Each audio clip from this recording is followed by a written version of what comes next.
네, 이번 시간은 엣지 설계 어디까지라고 제목을 정해봤는데, 이모스 하면서 하여튼 뭐 몇 가지 이렇게 보면서 좀 깜짝깜짝 놀랄 때가 있어요. 아, 이게 이렇게 이렇게 해? 뭐 좀 하여튼 보면서 조금 이렇게 의외의 상황에 이제 맞닥뜨린 경우가 있는데, 그 중에 하나가 엣지 설계였던 것 같아요. 그래서 그 부분을 제가 그때 당시 이제 이모스를 만나서 공부하고 하면서 요 엣지 부분에서 느꼈던 것들 그런 것들을 여러분들하고 좀 한번 같이 나눠보도록 하겠습니다. 음, 이모스 코리아에서 그 지금 카페에서는 엣지 관련 강좌가 제가 볼 때 한 3개 정도 있는 것 같아요. 제가 했던 필수 강좌에 파트 정의의 엣지가 있고 자재 엣지 뭐 뒤에 서피스에서 여기 이제 자재들 쭉 설명한 거 있고 우리 기술팀장이 이제 컨투어가 이제 결국 오토캐드에서 라인 드로잉 한 거를 이제 이 컨투어로 갖고 오는 그 중에 5가지 중에 이제 프로파일 지오메트리 해가지고 엣지 측면도죠, 뭐 측면도. 그 부분을 한 게 있는데 잠깐 볼까요? 여기서 이제 기초 필수 강좌에서 요 파트 정의, 그다음에 여기 자재 엣지 여기가 있고 아마 어드밴스드 과정에서 요 컨투어 그다음에 SPP, 멀티파트 이렇게 있는데 요 프로파일 지오메트리 보시면은 여러분들이 아마 이모스 설치하고 쓰시다 보면 아마 평했지 부분은 아마 요 컨투어 프로파일 지오메트리 컨투어를 안 할 텐데 왜냐면 기본으로다가 기본 값으로다가 저장이 돼 있으니까 그 외 것들을 이제 내가 필요한 부분 엣지를 이제 어떻게 엣지 부분만 설계하는지 아마 그게 우리 기술팀장이 이쪽 그 컨투어 프로파일 지오메트리에다가 요 강의를 올려놨던 것 같아요. 지금 보니까. 음, 그래서 제가 했던 거에서 뭐 이제 기본적으로 여러분들한테 했던 거는 그냥 엣지를 붙일 거냐 말 거냐. 1, 2, 3, 4면에 붙일 거냐 말 거냐. 붙인다면 어느 걸 먼저 붙일 거냐. 먼저 붙이는 엣지는 짧을 테고 나중에 붙이는 엣지는 길게 될 테고 결국 그걸 역순으로 풀면 뭐 이제 작업 순서가 되고 그러면 뭐 이제 그게 자동화 로보트에서 집어넣고 뭐 90도, 180도 회전 뭐 이러면서 작업할 수 있다. 뭐 이런 정도 제가 말씀드렸던 것 같고 좀 전에 화면 보여드린 것처럼 이제 실제적으로 측면의 형상은 하나하나 다 설계를 해줘야 돼요. 디테일을. 그래서 그 디테일 설계하는 거는 우리 기술팀장이 강의했던 프로파일 지오메트리 있고 이번 시간은 뭐 이런 설계적인 거는 이제 보면 되는 거고 저희가 이제 카페에는 다루지 않았지만 제가 이제 오프라인에서 교육할 때는 몇몇 업체한테는 이제 이런 교육을 좀 해줬던 것 같아요. 평 엣지에서 이제 우리가 이제 보통 엣지 접착한다 그러면은 2mm 엣지 뭐면 전면 상판이나 이런 데 전면에 2mm 엣지를 붙이면 우리는 이제 이게 만약에 23T 뭐 상판이다 그러면은 이에 26을 사와서 위아래 1.1점을 이제 R 트리밍 해가지고 요 중간에 뭐 이제 각종 유닛을 통과해서 이제 우리가 원하는 어떤 프로파일이 완성이 되는 거죠. 자, 그렇게 됐을 때, 음, 제가 요 캐비넷, 그냥 뭐 예를 들어서 싱크대 하부장이라고 생각하고, 이런 장이 있을 때, 우리가 생각할 때는 요 전면에 보이는 엣지들은 이제 기본적으로 만약에 이제 ET 엣지를 붙인다라고 가정했을 때, 전부 이제 위아래 알 트리밍이 돼야 되잖아요. 요 앞에서 보신 것처럼 이렇게 알 트리밍이 돼야 되는데, 제가 이모스 교육을 받을 때 요런 교육을 하더라고요. 지금 보시는 것처럼 윗판은 위에 이제 여기 워크 서피스 탑이 이제 여기 이렇게 부착이 되다 보니까 밑에는 알트리밍을 하는데 위에는 굳이 이제 알트리밍을 할 이유가 없는 거죠. 그 다음에 어, 고정 선반 같은 경우는 이제 사람의 손이 위아래 다 닿을 수 있으니까 여기는 다 알트리밍을 해주고 알로 이렇게 트리밍 해주고 밑판 같은 경우도 윗면만 알트리밍을 하고 밑에는 평트리밍 하는 거예요. 여기 이제 걸레바지로 해서 여기는 이제 마페 마감이 되니까 측판도 마찬가지예요. 측판도 이 안쪽의 부분은 알트리밍을 하고 바깥쪽 부분은 평트리밍을 하는 거죠. 그래야 여기 옆에 이제 다른 측판들이 계속 여기 됐을 때 이 틈이 벌어지는 게 안 보이겠죠. 혹시 이 강의를 들으시는 분 중에 아 우리는 이렇게 해라고 하면은 그분은 제가 이제 미처 잘못 알고 있던 거죠. 근데 제가 이제 만나본 이제 업체분들 중에는 거의 대부분 업체 제가 다녔던 회사도 마찬가지지만 그냥 우리 전면하면은 당연히 이렇게 알트리밍을 하는 건 줄 알았는데 이모스에서 실제 이제 설계 디테일을 이제 엣지 쪽 교육할 때 보니까 이런 식으로 피부와 접촉하는 면이 어떻게 되느냐 또 연결이 다음 제품하고 어떻게 연결되느냐에 따라서 요 엣지 디테일 설계가 이렇게 다 달라지더라고요. 그래서 유럽에 이제 이런 경우가 있나 봤더니 실제 이제 고급 가구들에서는 이렇게 디테일하게 이제 설계를 한다고 하더라고요. 그러면 이제 이렇게 설계를 했을 때 한번 생각해 보자고요. 그냥 내가 이렇게 설계를 하면 뭐 위아래 이제 알 트리밍을 하고 여기는 이제 평 트리밍, 위가 평 트리밍, 이제 아래가 평 트리밍 이렇게 되는데 이게 바로 생산이 되는 게 아니잖아요. 그렇죠? 그럼 중간에 어떤 과정이 있단 말이죠. 이제 바로 설계가 되는 게 아니니까. 자, 그래서 그 과정을 한번 좀 같이 보면은 일단 설계에서 이미지가 나왔어요. 이미지가 나왔어요. 고정선반이 있고 천판이 있고 지판이 있다. 요 세 가지만 갖고 한번 해보자고요. 그러면은 제일 먼저 엣지밴드에서 뭐를 했냐면 제조 기준을 정해야 돼. 제조 기준. 제조로다가 이 설계의 어떤 드로잉 도면을 제조로 다시 재정의를 해줘야 되는 거죠. 우리가 이제 엣지밴드에서 그렇게 작업하는 걸 이제 레시피 작업한다라고 하는데 제가 그냥 쉽게 레시피 A, B, C로 썼어요. 그럼 레시피 A는 어떻게 되느냐? 고정선반은 23T 소재를 ABS 이게 이제 소재에 따라서도 또 이제 달라지니까 ABS 엣지를 2mm짜리를 가지고 위아래 알 트리밍을 하고 당연히 이제 인셋 앞에 보시면 제가 인셋으로 설계했거든요. 그럼 이제 코너 워킹을 안 하겠죠. 선판은 이제 위에는 평 트리밍만 하고 플랫 평평하게 해서 평 트리밍만 하고 밑에는 라운드를 하고 역시 코너 워킹 없고 밑판은 이제 반대 바텀 쉘프는 이제 그 반대로 하는데 그렇게 제조 기준이 정해지면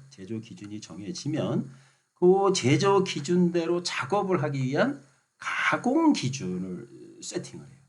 그러면 23mm의 ABS 엣지에 2mm 그다음에 거기에 따른 이제 작업 조건, 뭐 피딩 속도라든지 접착제 온도, 그다음에 프레스 압력, 그다음에 이제 요 가공을 위해서 툴을 세팅해야 되겠죠. 아까 말씀드린 대로 위아래 알 트리밍하고 코너 워킹 없고 요거 이제 스크래핑하고 그다음에 여기에 맞게끔 세팅하고 여기도 마찬가지고 여기는 여기도 압력 가공 어떤 기계 운영 조건 세팅하고 여기 트림이 달라지겠죠. 트림이 달라지고 스크래핑이나 컨투어는 그다음에 코너 유닛 요런 가공 값들을 요 설비의 각 유닛들을 요 제조 기준에 맞게 어떻게 세팅해야 될지 그 가공 값을 세팅을 해요. 그러면 제조 기준에 맞게 세팅된 대로 가공을 하면 그 제조된 제품이 바로 설계된 사양이겠죠. 네. 그렇게 돼서 결국은 우리가 설계를 한 값이 그 설계한 값을 제조로 풀어야 되고 그 제조로 푸른 거를 다시 가공, 그 제조를 충족하기 위한 가공을 세팅해서 생산하면 우리가 원하는 설계된 대로 제품이 나오게 되는데 자 한번 보자고요. 우리가 이제 보통 보면은 이제 뭐 아직 이제 뭐 수기로 그리는 데도 있고 또 2D로 하는 데도 있고 요즘은 또 뭐 3D로 하는 데도 있고 나는 분명히 이미지나 이렇게 설계하는데 이제 생산이 된단 말이에요. 그러면 그 생산이 된다는 거는 누군가가 제조 기준 거기에 따르는 가공 기준을 갖고 있고 그 누군가가 세팅을 하는 거죠. 그렇죠? 그래서 이제 어떤 업체들 이제 상담하다 보면 우리는 그래도 뭔가 현장 거를 많이 정리했다라면서 뭐 엑셀에다 이제 제조한 걸 막 정리한 걸 보여주시고 하세요. 그런 거 보면은 이제 이 제조 기준 값을 좀 이제 설계하고 이렇게 연결해서 수기로 좀 이렇게 좀 정리를 해 놓으셨고 결국은 이제 실제 작업을 하려면 생산을 하려면 그 핵심적인 어떤 가공 세팅 값은 현장에 누군가가 하는 거죠. 거의 대부분 뭐 이런 식으로 작업을 하는 거죠. 그러면 이제 이 장점이 뭐냐 하면 설계에서 굳이 정의를 안 내려놔도 이 현장의 풍부한 어떤 경험으로 인해서 그런 걸 바로바로 대응을 해줘요.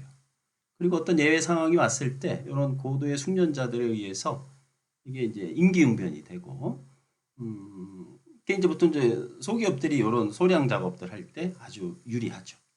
그다음에 뭐 이제 별도의 뭐 지금 이제 사람의 경험과 노하우를 하다 보니까 별도의 뭐 프로그램이라든지 시스템이라든지 이런 당연히 구축 비용이 이제 필요가 없는데, 자 문제는 세상이 변하는 거죠. 이제 고객 맞춤 가구 시대 해가지고 기성품에서 이제 보통 예전에는 한 번 세팅한 거로 그냥 쭉 생산을 했는데, 이제는 어떤 고객 맞춤 시대가 되면서 이제 이게 매번 바뀌고 품목이 다 다른 값을 가지면 그게 현장에 들어왔을 때 이제 만만치 않은 거죠. 그렇게 됐을 때 이제 이 장점으로 이렇게 대응했던 것들이 어떤 문제점이 발생했냐면, 일단 품질 문제. 작업자가 만약에 혹시라도 이런 제조 가공 기준 관련해서 실수를 한다든지 또는 작업자가 바뀐다든지, 그렇게 되면 이제 이 제품 품질에 영향을 미치고, 그다음에 이제 업체분들이 이제 제일 이제 경영하시는 분들이 제일 부담스러운 게 숙련자 부재예요. 뭐 휴가를 낼 수도 있고 또는 뭐 퇴사할 수도 있고. 그러면 문제는 뭐가냐면 그분만 부재가 되면 되는데 그분이 갖고 있는 노하우도 함께 이게 퇴사를 하다 보니까 회사가 이제 다시 제로 베이스에서 시작하는 그런 문제가 있고, 당연히 이제 현장에서 이제 도제 방식으로 배워야 되다 보니까 이제 육성 기간도 오래 걸리고 배우기도 쉽지 않고, 그다음에 회사가 이제 조금 더 성장하고 뭐 이렇게 확대하고 또 자동화 이렇게 하려고 하려 보면 명확한 기준이 이제 이렇게 객관적으로 이렇게 좀 뭐랄까 객관화된 게 없다 보니까 아무래도 이제 자동화라든지 또 어떤 확장 이런 게 좀 부담스럽죠.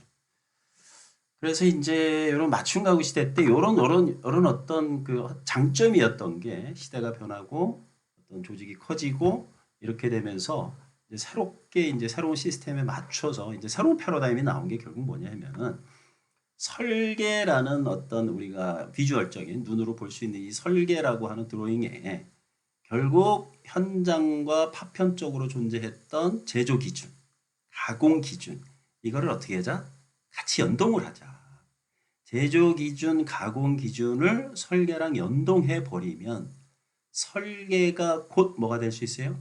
생산이 될 수 있죠. 설계가 곧 생산으로 갈 수 있게끔 기존의 현장 중심 또는 사무실에서 일부 정리하고 선장하고 나눴던 거를 그거를 아예 설계하고 제조 가공 기준을 하나로 통합해서 연동해서 관리하자. 그렇게 해서 설계가 곧 제조 기준, 가공 기준을 거친 생산으로 자동으로 연동될 수 있게, 그렇게 해서 결국은 이제 조직들이 이제 가져가려고 하는 게 뭐냐면 결국 품질이죠. 제품이 설계가 어떻게 되든 거기에 맞는 제조 가공 기준에 의해서 품질이 일단 일관된 품질을 확보할 수 있고 작업자에 의해서 변수가 되는 게 아니니까. 그 다음에 이제 제일 아까 얘기했던 부재 문제, 이제 업체에서 이제 경영하시는 분들이 늘 고민했던 부재. 여기 이제 어떻게 보면 경험자분들이 이제 부재 시에는 이제 노하우도 같이 없어진다고 했잖아요. 근데 여기는 노하우를 전부 어디다가 담아놨어요? 설계와 제조 가공 기준 하나를 전체를 시스템에 담아놨기 때문에 결국 그 노하우가 회사의 시스템 자산으로 남아 있는 거죠. 그다음에 어떻게 보면 이제 맞춤 가구 시대 때 새로운 제품들 계속 설계하고 고민하고 세팅하고 해야 되는 것들을 매번 세팅하고 이 값을 어떻게 해야 될지 하면서 현장에서 아무래도 그거를 세팅하고 고민하느냐고 기계들이 멈춰 있는 시간들이 많거든요.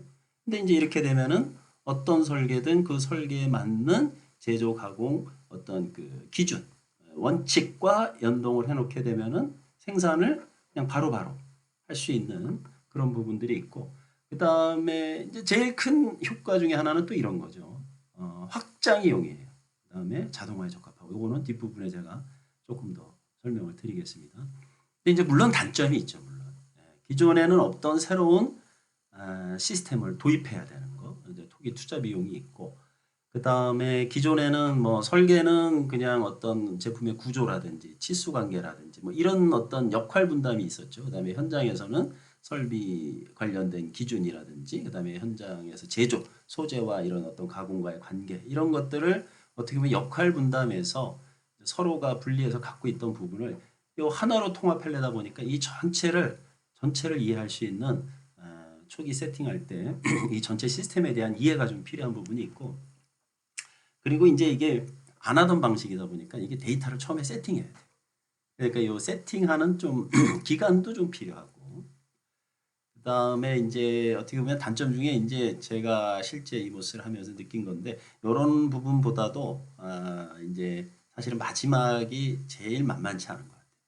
조직이 어떤 이 변화 관리 쉽게 얘기해서 이런 방식으로 일하던 거에 익숙해져 있는 분들이 에, 오너는 이런 식으로 가고 싶어 해도 설계는 설계대로, 생산은 생산대로 기존 방식을 이제 고수하게 되면은 아무리 투자하고 뭐 하고 하려고 해도 결국은 조직이 변하지 않으면 이제 의미가 없는 거죠.